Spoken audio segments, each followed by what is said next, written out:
Welcome to a special episode of Tech Anatomy live from Adopt AI Grand Palais.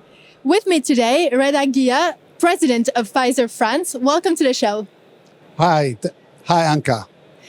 So today we're going to talk about Pfizer, a leading pharmaceutical company, and the different investments that it is making in artificial intelligence. Artificial intelligence is set to revolutionize everything from drug discovery to patient care, and we will dive deep into the different use cases that you're implementing. But first of all, across Europe, we see a shifting environment from different regulations coming up, different partnerships, and also raising expectations from healthcare professionals for really powerful AI tools that change the way they interact with their patients. For Pfizer, which is a global pharmaceutical company, what type of role do you see the company having in today and in upcoming years in this evolving ecosystem? So, Anka, I think we're living a renaissance when it comes to healthcare. You mentioned AI revolutionizing healthcare. This is true. When you look at the lab, the preclinical development of assets, the research of assets, this is being accelerated thanks to AI. AI is also revolutionizing the speed of development in clinical development and the probability of success. So having this context in mind, I would say that Pfizer has a very important role and is very active across Europe when it comes to building the ecosystem. We consider ourselves as builders of the ecosystem because we bridge academia, startups and biotechs, and also the public sector. And we do it through partnerships. And in a way, partnerships are our lifeblood. And I'm saying that because there is so much dynamic. There's an incredible dynamic when it comes to innovation, healthcare innovation, that not one company, even a company of our size, can process all this new innovation that is happening on a daily basis. And this is why we are actually partnering with a number of companies that are seeking the development of bold innovation and accelerating innovation for patients. So just to give you a very down-to-earth example, when you look at our preclinical programs, we are on our way to reach 25 to 30% improvement of efficiency when it comes to our preclinical portfolio. And on company level, currently Pfizer, this year, we have developed AI that is actually helping us to deliver $735 million in terms of improvement in 25, and we are on our way to reach, I would say, around 2 billion improvements thanks to the acceleration of AI across all our value chain.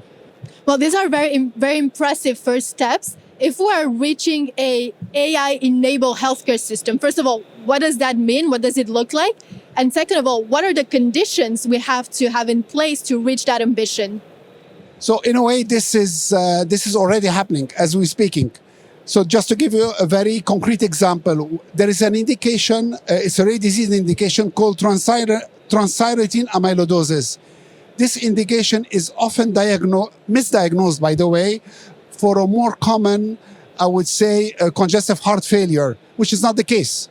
So thanks to the partnerships we have built with a French-based company called BioQuantis, we have developed AI-empowered or AI-powered diagnostics that allow cardiologists in a matter of seconds to identify the right indication. So it is happening as we speak. And this is just one example about how AI is transforming healthcare. So imagine if we can accelerate the AI integration throughout our value chain, from preclinical to clinical, to diagnostics, to patient treatment, and above all, to the follow-up of patients. It will create, I would say, an integrated AI ecosystem that will change how health is being delivered. And, I think the starting point is the ecosystem we live in, the health ecosystem. There are a lot of challenges when it comes to ecosystem. So budget challenges, shortages of healthcare professionals, and I would say also rising costs. And on the other hand, you have this renaissance with new platforms delivering genomics, genetic therapies, biologicals. So how do you make sure that patients are getting the maximum out of all these assets? You need a fundamental shift from a reactive to a proactive healthcare system and a predictive healthcare system. And this can actually be empowered by AI, because you see there's so much data out there, health data, lifestyle data. This can be actually analyzed to build trajectories, health trajectories that are personalized and identify risk for each and every patient. And I think AI has an extremely important role to play there, also in communication. We don't all have the same habits. We don't all, we don't also have the same lifestyle.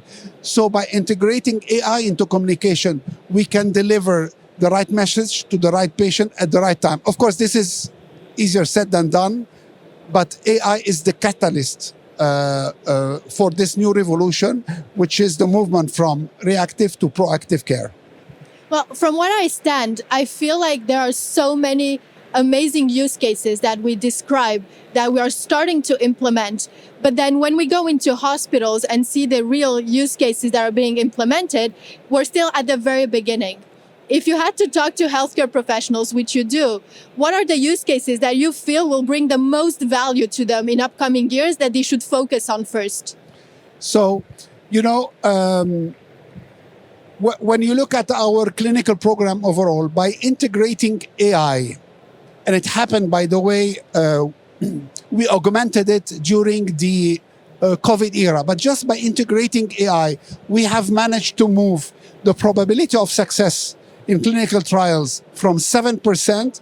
Currently, we more than tripled it. We're around 24%. So this is an example. You have developed quite a lot of use cases, and the examples that you're giving are quite impressive. If you had to pinpoint sort of the success factors, what would you say? What makes your use cases so successful in delivering such impact? I would say two key takeaways. The first one is scientific rigor. So even when you have an idea and you develop it, and this is what we keep saying to communicating to startups, make sure that there's a lot of scientific rigor in the overall process, and this will be backed by, I would say, very solid data that will allow us then potentially to move forward later on into registration. So that's the first key takeaway. The second one is, I think we need to think long term and make sure there is scalability. You see, when in France we do a number of partnerships, we are a global company. We need to make sure that these partnerships have global applicability. That's not only limited to France, but to Europe, the US, and Asia. And because we are here and AI for Health area is packed with startups, I was wondering, a lot of them are trying or willing to make partnerships with Pfizer and co-create, develop solutions. If you had advice for the founders and these companies that would accelerate potential collaborations, what would it be? So the advice is scientific rigor. When you start with a project, at the very beginning, throughout the process, you need to make sure that you're backing up your ideas with very solid data that could potentially later on lead into registration. That's the first key takeaway. The second takeaway is with regards to, I would say, thinking long term and scaling up. We need to make sure that the applicability is not just limited to one country, but it can be scaled up on a global level. So the success factors that you identified at Pfizer should be the ones that these startups also apply to envision a partnership. This is correct. Absolutely. Thank you so much, Reda. Thank you, Anka. Thank you. Thank you so much for following us on this live episode from Adopt AI Grand Palais. I will see you soon.